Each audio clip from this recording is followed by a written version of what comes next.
live broadcast and I don't know how long. Yeah, a really long time. So this is Step Into the Stories monthly book chat. And of course, I'm here with my co-host, Barbara Tanner Wallace. Hello. I'm just back from some vacation time. It feels like forever since I've done a broadcast.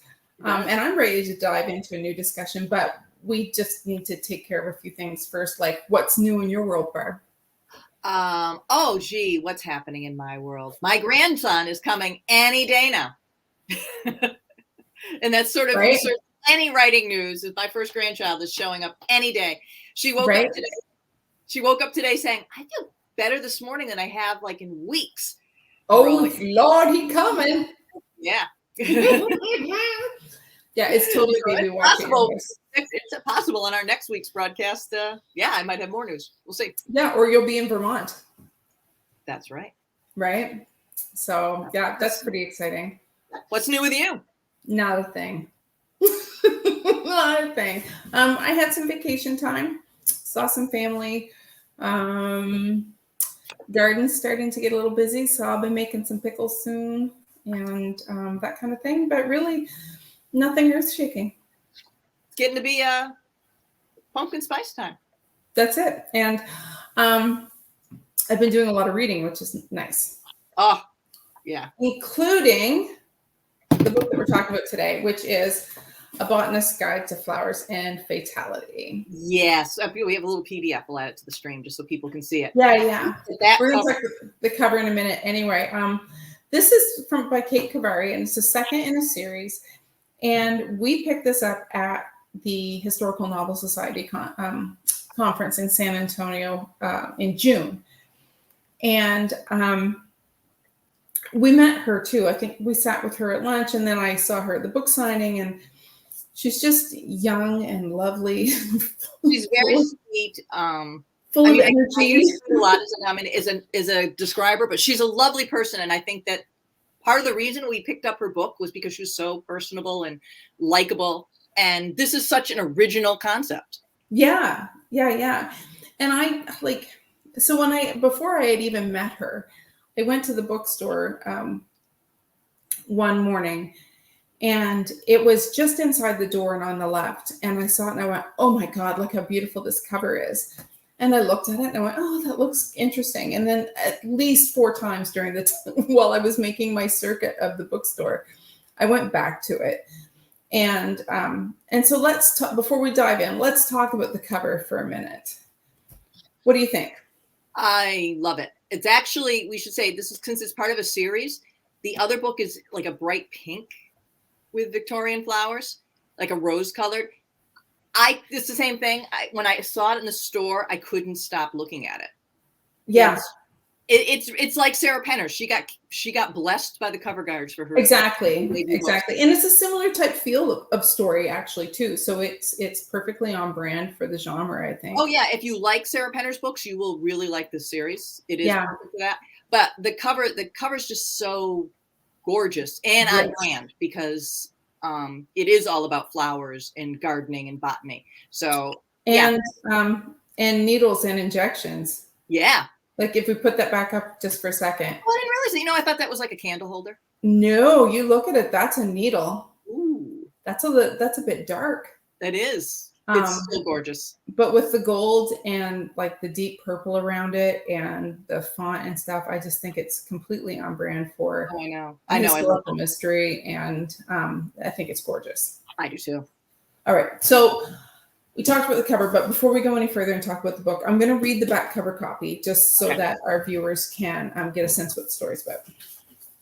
So 1920s London isn't the ideal place for a brilliant woman with lofty ambitions. But research assistant Saffron Everleigh is determined to beat the odds in a male-dominated field at the University College of London. Saffron embarks on her first research study alongside the insufferably charming Dr. Michael Lee, traveling the countryside with him in response to reports of poisonings. But when Detective Inspector Green is given a case with a set of unusual clues, he asks for Saffron's assistance. The victims, all women, received bouquets filled with poisonous flowers. Digging deeper, Saffron discovers that the bouquets may be more than just unpleasant flowers. There may be a hidden message within them revealed through the use of the old Victorian practice of floriography. A dire message indeed, as each woman who received the flowers has turned up dead. Alongside Dr. Lee and her best friend Elizabeth, Saffron trails a group of suspects through a dark jazz club, a lavish country estate, and a glittering theater, delving deeper into a part of society she thought she'd left behind forever. Will Saffron be able to catch the killer before they send their next bouquet, or will she find herself with fatal flowers of her own in Kate Khavari's second intoxicating installment? Excuse me. That's okay. So yeah, this is the second book in a series. We should point that out. The first book was A Botanist's Guide to Parties and Poisons, or Poisons and Parties. It's one of those. I'm going to look it up real quick. Thank you. But anyways, it is the Saffron Everleigh Mysteries. Great name. Yeah. You don't have to read the books in sequence. I think this did stand alone. I haven't read the first book. Part of me wishes I had, for a reason which we'll talk about later in the show. Yeah, we do get into that. But you don't need to. I would, just because they're really cool. I thought the idea of, I keep calling her Victorian, but I think she's more Edwardian. Yes. Because it's in the 1920s. But I love the idea of 1920s, but more importantly, I love the botanist and the whole floriography concept, and the whole, it's just doing the plants and the poisons. I just thought it was a really, really cool and original idea that she could use throughout. It's parties and poisons, you were right. I kept thinking it was plants, but it was parties and poisons, you were right. Yeah. And I really, really thought, wow, I actually was kind of jealous because I saw it and I was like, oh, I wish I'd thought of that. Right. And this is funny because I immediately text my friend who is a botanist, and she loves cozy mysteries. And I was like, oh my God, I just picked up this story about a Victorian botanist who solves crimes. And she was like, before I even finished, she's like, bought them. so she read both. So and like when I first picked it up, like when I looked at the cover and everything, I thought it was a Victorian mystery. Like it totally gave me that vibe. But then, like you said, it's actually in the 20s, which is kind of neat because it's, after the First World War. And I will tell you, as I was reading, I kept thinking about those seasons of Downton Abbey that are post-war, right? With like the like society is changing. And so the old guard is, and so anyway, I just thought that was really interesting. I love her name, like Saffron Everleigh, like that's such a great name. And then, she even remarks that floriography, which is that Victorian language of flowers, is like, no one really does that anymore. So they're looking for someone who would perhaps still be attached to that time or interested in that kind of thing. Like it's because it's not as popular anymore. And that's like one of the clues from really early on. So, and I know that's what kind of drew you into the book as well. I think that I love when a writer comes up with an unusual idea. I mean, I have read books that had floriography in it before, but they're always, excuse me, I keep rubbing my nose like I have allergies. It's usually because they're telling you something they love. It's the love expressions. Right. This was all about the nasty, horrible ones that you can send, but they're sent with flowers. They're not ugly flowers, but I didn't realize that some of the pretty flowers had some real awful meanings. And forgive me for scratching my nose. Because it's allergy season. I said, oh, I'm going on camera. My nose is going to scratch. Right. Well, but you also just had a cat pass in front of you. I did have a cat just pass me by. But she had the trifecta of cool, unusual ideas. Mm-hmm. Floriography, female investigator, and 1920s. For me, I was like, okay, I'm in. Yeah, this is your jam. So, and I will say, throughout the thing, her partner is this guy named Michael Lee. And it's kind of a reversal because he's very clearly the follower. Yep. He has no problem following her lead or acknowledging that she's the one leading the investigation and that this is the strength. Although he has his own strengths. He's as charming as can be. I thought he was adorable. He's obviously perfect looking. And that's played up a lot. Like I see he comes in and the sun always seems to shine when he walks Right, through the he's door. blonde. There's one scene where he comes in and the sunlight's backlighting him, and like Saffron's like, God, I hate him. Yeah. But and at first I was like, okay, you're really kind of annoying me because you're a little too flirty. But then she gives him some depth, and I was like, okay, now you're super likable. Yeah, yeah, because like, and he's flirty and aggravating, and he does it to annoy her because he enjoys bugging the crap out of her. But at the same time, it's very much a relationship of equals. So I think that really endears him and makes the story a little bit, modern for the time. That it makes him unusual and likable because he's not, the same. He very clearly treats her like an equal. A lot of his giving her a hard time is because he knows that she's smart, right, and can take a good comment. Right. And she's giving it back as good as he gets. I mean, they're 100%. And you're right. When you realize he's not really quite as fluffy as he seems in the very beginning, then you're like, okay, like he's flirty and aggravating, but when the chips are down, like he's got her back. And I think that's really endearing. I think it's kind of funny. Like he's like it's like having the dumb blonde who's not the dumb blonde. I think that's so it's a nice flip on that. And so, when the chips are down, that their investigation, because she kind of brings him into it, it leads them into this world of excess, and sort of the dark side of what would still be considered high society. So they end up at the Blue Room, which is a jazz club, which is, not really respectable. And the whole issue is cocaine addiction, which again is dark. And he's a doctor, and he's, very, very against this. And so, but he's also, because he's got that energy and he's very social, he can get away with, like, people don't necessarily think he's as serious as he is. And he's also very wealthy. Yeah, and he's got and part of it is he's an uncle in politics. He's very active in politics, and he's very wealthy, and that works because she needs access to the society. Right. And he lives in that world. She did. That's part of the plot. Right. And then she assumes a different name just because she doesn't want to be known as Saffron Everleigh. So she comes, I think is it Ellersby, like Sally Ellersby or something like that. Yeah. But it was he just like uses his real name, like, oh, what the hell. Right. But like, and so some of the like unsavory characters are really like, we wonder if Viscount Vale is possibly a suspect. There's Mr. Edwards. There's the other girls in the group. Yeah, there's a lot of female suspects. Yeah. And poison is a very feminine way of killing people. Yeah. And sending messages in flowers, that sounds pretty, that's like, okay, we should say these people were not killed by poison. They just got sent poison. No, this was the message was in the poison. Yeah. Or in the flowers. But we don't want to spoil it, but that's how it works. It's kind of cool. And so we discover what happens to everyone within that circle, except for one. And so I'm kind of hoping that book 3 brings her back. And we'll see what happened to her.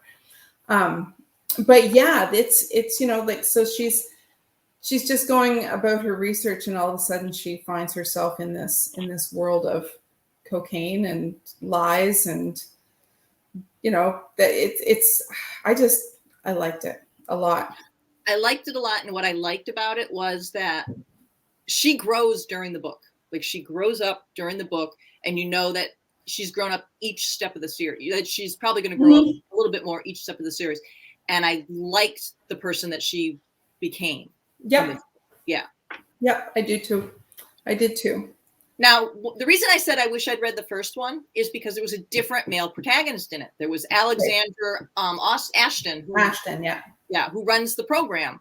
And from every review I read, because I go back and read the reviews, people said that he was absolutely charming. They loved him. He was sexy and dark and brooding, and he had this great backstory involving the war, and that they loved him. And then she shipped him off to South America and gave us Dr. Lee, who is the exact opposite. He's light, he's fun, although he too has a dark, kind of a he's sad. backlit. Oh, exactly. Yes, he's backlit. And but he also has a backstory, you know, and they're both very sincere, likable guys, and it's very clear that she's setting that up a love triangle between two people who are both equally deserving of her. And I think if I'd read the problem is in this one, Ashton comes across as a little bit of a jerk, right? And and so if you read the first one, then you'd probably understand that better. And this one, I was like, well, hands down, Dr. Lee, don't be an idiot and fall in love with this guy who gives. But you know, although he comes back and he wants you to do what? No, yeah, but he brought you plans because she'd grown past all of that. Right. And so by the time he returns. And it was very well done because he's not a bad guy. In fact, he does something very heroic in it. And they both do. So she's going to have that push-pull. And what makes it really, what I love about triangles, I don't love triangles. Let me put it this way.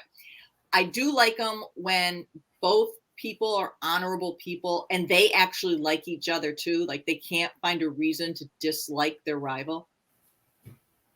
There's a really great line where Ashton and Lee are talking to each other, and this really shows like how well Lee knows her and respects her, because he said, "You told her that? Okay, thanks for making my job easier." Because, you know, and he was like, she's the one who takes the lead. She's the most capable person I know. Yeah. And you told her that? Well, thanks a bunch, because you just made my job a lot easier.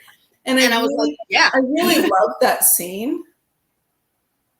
I did too. Yeah. And then the scene where Ashton won me back is there's a scene where he brought her back a bunch of poisonous plants and grew them from the seeds and put all this effort into it. And there's a line that says, "Those plants were my feelings." Yeah. And I'm like, okay, you know, you're winning me back now. So yeah, it was a grand gesture kind of thing, right? Right. And it's very clear that book 3 is going to involve all three of them again, because I don't think you cannot have all three. And I hope so. I think they're going to be all three. And it's going to be, if you read ahead to the end, it looks like he's going to need Saffron's help and Dr. Lee's help. Yeah. So it's going to be one of those. Yes, because the epilogue features Ashton. So we know that he's there for sure. And so we know for sure it's going to be him and Saffron. Right. And I think it's going to draw in Lee, because Lee took a new position. And I think that it's going to somehow involve that. Right. So he'll either end up being an antagonist or on the team.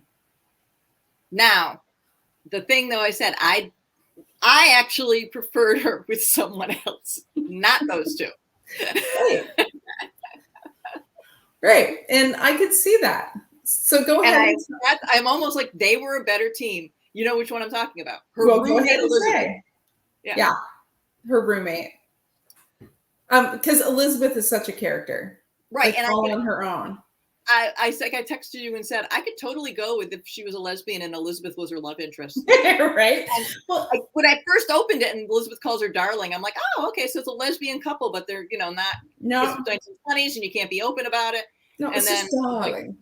I'm like, oh no, it's not. It's gonna have those two as love interests. But I was like, it actually would have been kind of cool. I would have gone with it. And she was likable. So one of the things about Elizabeth is that she has a small part. I mean, she shows up consistently, but not in she's not a main character. But for a secondary character, she's incredibly well drawn. Like, she's a complete character, which I really like. Like, I would love to see more of her. I hope we get to see more of her in book 3, which is coming out next June, 10 months away. But I think we will. So gives me time to read book 1 first. I do have time now. Yeah. Right. So how did you feel about how the love triangle was resolved or unresolved in the end? Because I felt like the way that the relationship with her and Lee was resolved like really quickly, and that she really didn't give him enough credit. Yeah, and I think like it's almost like she used what happened at the end as an excuse. But then I think maybe that's setting it up for book 3. you might be right, because I actually thought it was kind of a lame reason. Yeah. She jumps to some conclusion about something, and he's Yeah. like, "Oh, well, then you must mean you don't want to be with me." But really, what it was is she chose herself. Yeah. And I was like, 2 thumbs up, Saffron. So if you're not Yeah, going to and I mean, she's not. or Elizabeth, choose him. Yeah. She's not. I mean, one thing that she does the whole way through is stick with her principles. So Yeah. I think that's really great. And we have to remember there is a book 3. And so I think it was somewhat satisfying, and especially that she chose herself. I think what the decision that she made was a really strong decision. Yeah. So it'll lead us into book 3. I wonder if Kate knows who she's going to, or she's just going to go with the flow, and let her characters tell her in book 4 or whatever. Or is this kind of our planned? I don't know, because it's so intricately plotted. Part of me says that she probably has, but I with the book coming out next June, I'm guessing that the third book is already done and all in and whatever. So, and I don't know if I could see this drawing out past 3 books. You know what I mean? Yeah. So anyway, it'll be interesting to see how it goes. Janet Ivanovich did it for 27, but people got sick of it. People got sick of it though too. Yeah. So I'm gonna guess that it's like I said, it's very well plotted. Something tells me she knows where this is going. Yeah. Yeah, I think so too. So let's talk for a sec about the tone of the book. Okay. And the voice, because this is only her second novel. Oh, I mean, the first one in this series was her debut. Mm-hmm. And I was pretty,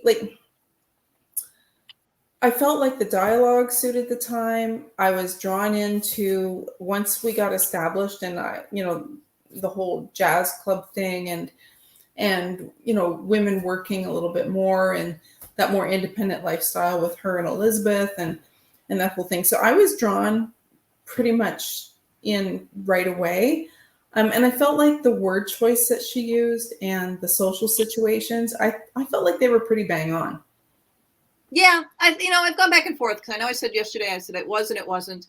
Yeah. I think part of the difference for me, and I think I realized it after the fact, this is set in London. Yeah.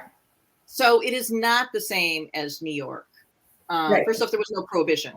Right. And so the women in New York or in America were much freer and much wilder. And the jazz age was much different than in London, where it was kind of still floating beneath the surface, I think, a little bit more. Right. So I kept saying I'd love more of the jazz and more of the environment. But then I realized, well, no, because I'm thinking New York, and it's not, it's London. Right. I did think that, the first book, I think, has a lot more of the war in it, because Ashton's backstory involves the war.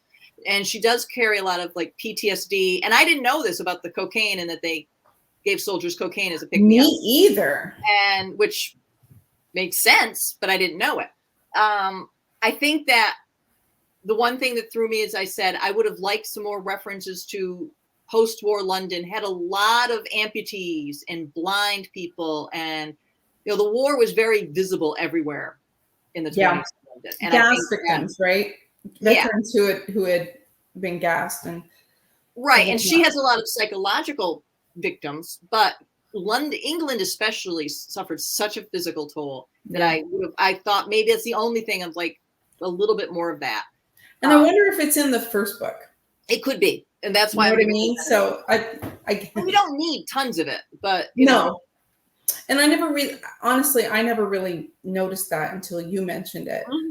And it did take me a few pages to figure out what time, what year we were in. But once I figured that out, then it all made sense. It just took me, because when you open chapter 1, there's no date. So every book has a date, so it's a nice change of pace. But I think if there'd been a starting date, it would have given me immediate context. But but it didn't take long, and so I settled in pretty nicely after that. Yeah.